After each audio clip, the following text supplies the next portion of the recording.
Hello there, Mr. Sutton here, bringing you the Pre-Cal Honors 510 Part 1 homework solutions on Pythagorean identities. To simplify this expression, the first thing I notice is that I have some squared trig functions, so I should probably try using a Pythagorean identity here. Is there an identity that has cosine squared or sine squared in it? There is. In fact, there's one that has both of them. Sine squared theta plus cosine squared theta equals 1. So that means I can just write that this stuff equals 1. It doesn't really matter if I write these in the opposite order. I'm still adding them, so it is equivalent to this part, so the whole thing must equal 1.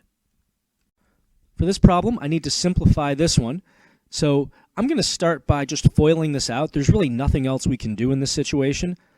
This is really a case of a minus b times a plus b.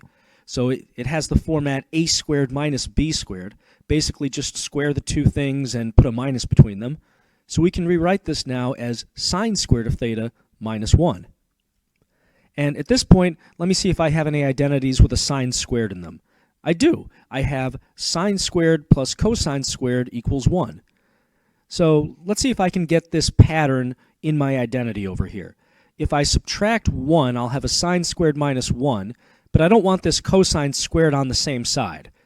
So I'm going to move the cosine squared over to the right side, like so, by subtracting it. So now wherever I see sine squared minus 1, I can replace it with negative cosine squared. So I'm going to go over here and actually replace that.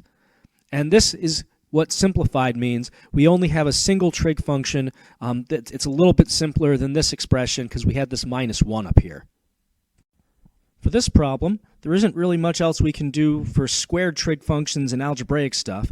We can turn cotan into cosine over sine, and there's not much else we can do here. But the good news is that if I do that, these sines are going to cancel, and we're just left with cosine. For this problem, there aren't a whole lot of moves we have in the beginning other than turning everything into sine and cosine. So let's do that and see what happens. Cotan I can rewrite as cosine over sine. And then cosecant, that's 1 over sine of x. Now I can try to simplify this fraction, multiply by the reciprocal. So we've got cosine over sine times sine over 1.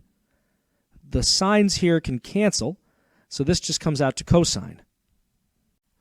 For this one, there's a few things we might try in the beginning. You could turn everything into sine and cosine, but that's going to be a little bit messy. At some point, we need to multiply all of this stuff out. So I'm going to start by doing that just to see what happens. So I'll have secant squared minus tan squared, because this is really just kind of a minus b times a plus b, so a squared minus b squared format. So here you go. If you FOIL things out, those middle terms cancel. And then there's an identity that has secant squared and tan squared in it. It's 1 plus tan squared equals secant squared. Let me rearrange this and see if I can get secant squared minus tan squared over here. I can if I subtract tan squared from both sides. That'll leave me with 1 on the other side. So if I see secant squared of something minus tan squared of something, that automatically can be replaced with 1. Well, here is that very situation over here, so I'm going to replace this stuff with just 1. To simplify this problem, really all I can do in the beginning is turn everything into sine and cosine. So secant is really 1 over cosine. Cotan is cosine over sine.